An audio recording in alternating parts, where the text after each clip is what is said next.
April 23rd, 1970. Hitsville, USA, Studio A. 2 in the morning, and Norman Whitfield sat alone behind the mixing console, cigarette smoke curling toward the suspended microphones, like prayers that would never reach heaven. The 24-track board hummed with electric potential, waiting for music that might never come.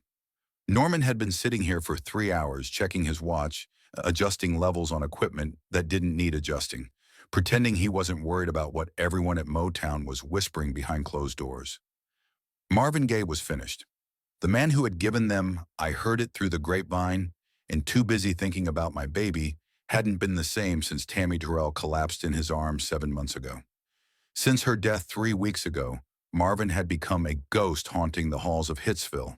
He would show up to scheduled sessions, sit quietly in the corner, mumble excuses, and disappear. Barry Gordy was losing patience. The A&R department was losing faith. And Norman, who had revolutionized Motown sound with psychedelic soul masterpieces like Cloud 9 and Ball of Confusion, was running out of ways to defend an artist who seemed determined to sabotage his own career. Norman stubbed out his cigarette and lit another. The studio felt different at this hour. During the day, it buzzed with creative energy, musicians flowing in and out, engineers fine-tuning sounds that would become hits. But at night, the space became contemplative, almost church-like. The wood paneling absorbed sound differently. The silence between notes held more weight.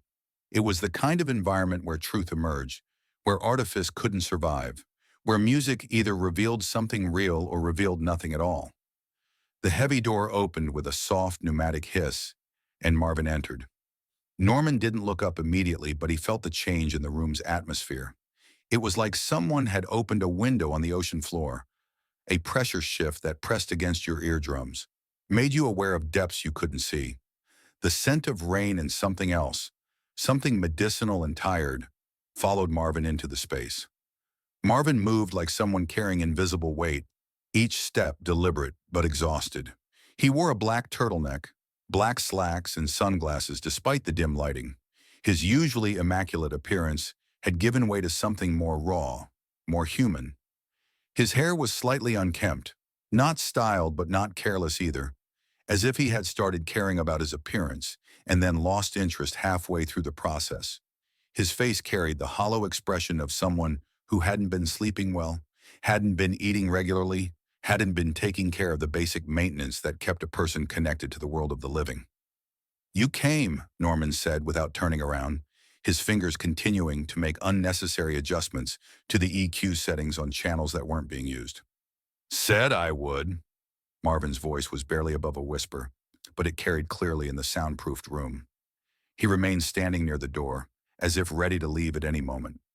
Norman had known Marvin for 8 years, had produced some of his biggest hits, had watched him evolve from a promising young singer into one of Motown's most valuable assets. But the man standing behind him felt like a stranger. The confidence was gone. The smooth charm that had made him irresistible to audiences had been replaced by something fragile, something that might shatter if touched too directly. "People are talking," Norman said, finally swiveling his chair to face Marvin. "Saying you've lost it, that the music died with her." Marvin didn't respond.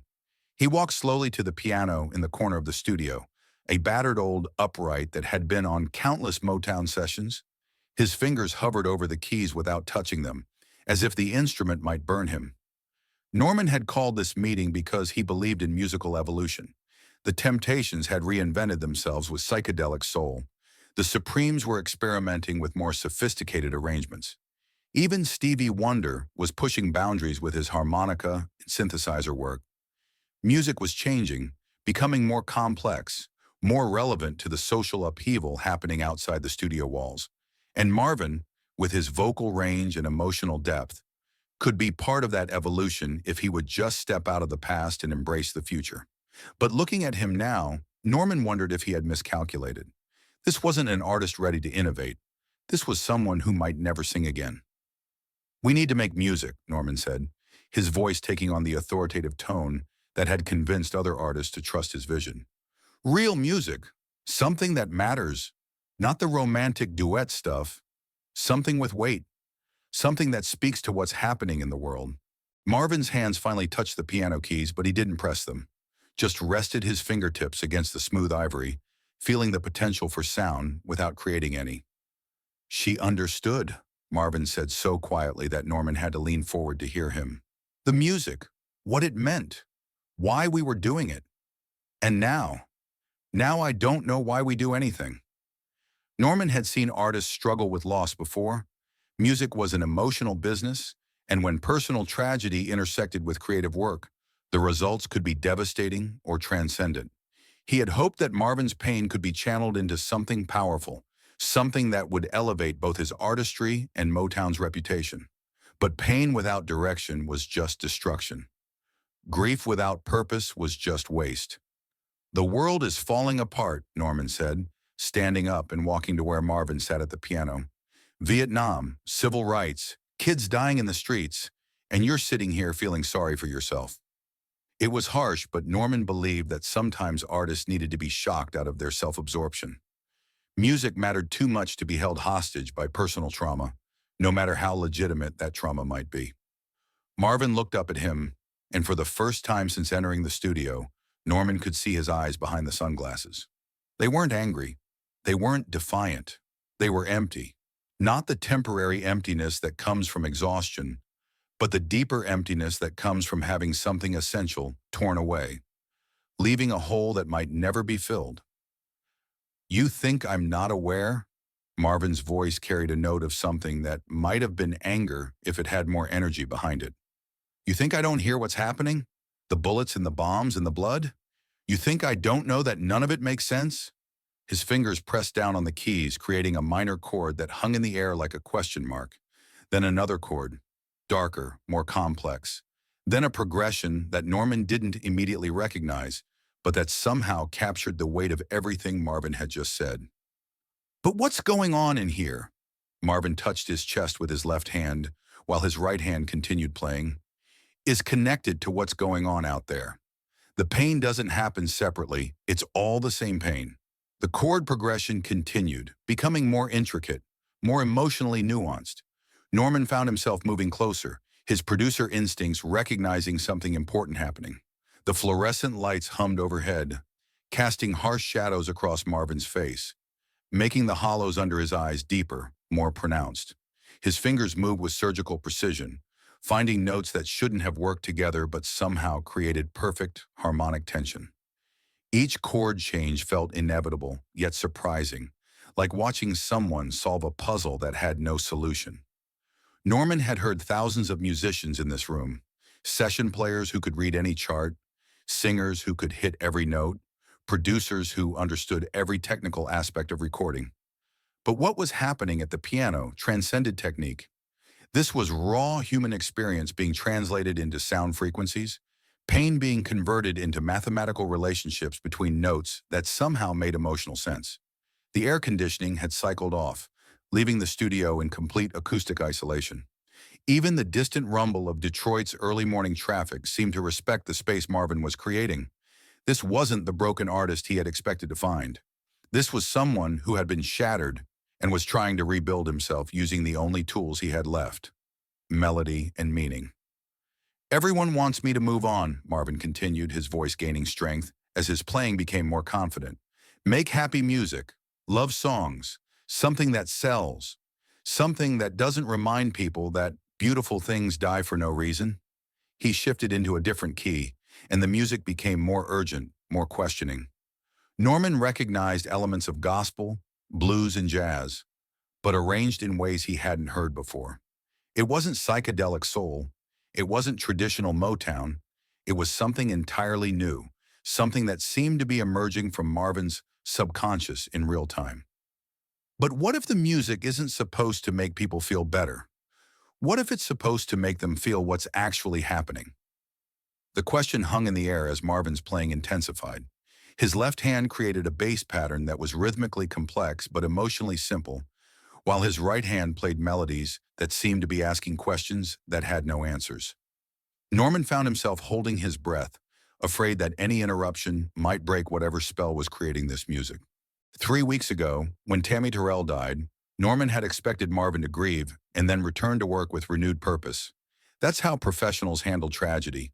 They channeled it into art, transformed personal pain into universal truth, and created music that would outlast the circumstances that inspired it. But Marvin had done something else. He had let the pain change him completely, had allowed it to reshape not just his emotional landscape, but his entire approach to musical expression. The music continued for several more minutes, developing themes and variations that Norman was already imagining, with full orchestration, backing vocals, and the kind of production treatment that could turn this raw material into something revolutionary. But he also understood that what he was hearing was complete as it was. The vulnerability, the uncertainty, the way each phrase seemed to emerge from silence and return to silence, all of that was essential to what made it powerful. When Marvin finally stopped playing, the studio fell into a silence so profound that Norman could hear the buildings settling around them, the distant hum of Detroit traffic, the sound of his own breathing. "That's not finished," Marvin said, his hands dropping to his lap. "Nothing's finished anymore. Everything just stops." Norman walked back to the console, his mind racing with possibilities. What he had just heard wasn't a song in any traditional sense. It was a meditation, a prayer, a confession, a protest. It was music that refused to provide easy answers or comfortable resolutions. It was music that asked listeners to sit with uncertainty, to live inside questions that might never be answered.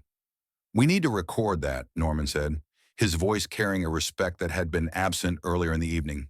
"Not clean it up, not arrange it, just capture it exactly as you just played it." "Why?" Marvin asked, genuinely puzzled. "Who wants to hear someone falling apart?" "Everyone who's falling apart," Norman replied, "which is everyone." For the next 2 hours, they worked together in ways that neither had expected.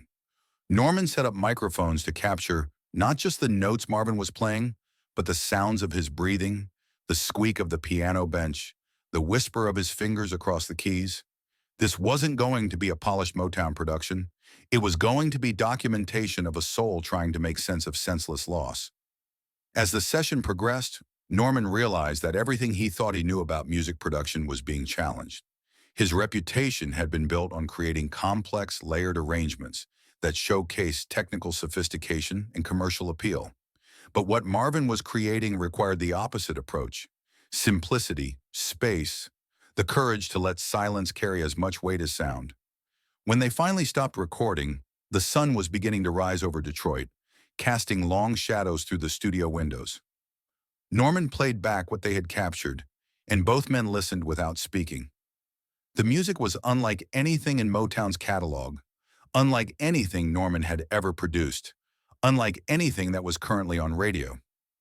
"They won't understand it," Marvin said as the playback ended. "No," Norman agreed. "Not at first. They'll want me to go back to love songs. Probably. But I can't, not anymore. This is what the music sounds like now." Norman saved the recording and carefully labeled the tape. He knew that what they had created that night would never be released in its current form, might never be released at all. Motown was a business, and businesses needed products that could be marketed, promoted, and sold. What Marvin had played was too raw, too honest, too resistant to commercial manipulation, but he also knew that something important had happened. An artist had refused to separate his personal experience from his creative expression, had insisted that music could bear the weight of genuine loss without trying to transform that loss into something more palatable. It was an approach that would influence everything Norman produced afterward. A reminder that the most powerful music emerges not from technical skill or commercial calculation, but from the willingness to let real emotions shape sound. 6 months later, Marvin would record What's Going On, an album that would revolutionize popular music by addressing social and spiritual crisis with unprecedented directness and sophistication. Critics would call it a masterpiece. Audiences would embrace it as necessary. And Norman would recognize in its complex arrangements and multi-layered vocals the seeds of what had been planted during that late-night session when a broken artist showed him that brokenness itself could be a form of musical genius.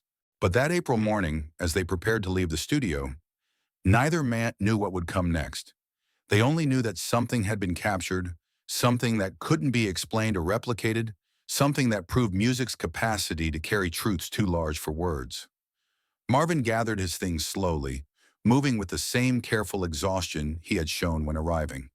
At the door, he turned back toward Norman. "Thank you," he said, "for letting it be what it needed to be." Norman nodded, understanding that he had witnessed something rare, an artist choosing authenticity over accessibility, depth over marketability, truth over comfort. It was a choice that would cost Marvin commercially in the short term, but would establish him as one of music's most important voices in the long term. After Marvin left, Norman sat alone in the studio for another hour, listening to the silence that followed revelation.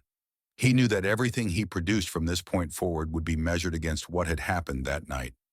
Not the technical excellence or commercial success, but the emotional honesty, the willingness to let music serve truth rather than forcing truth to serve music.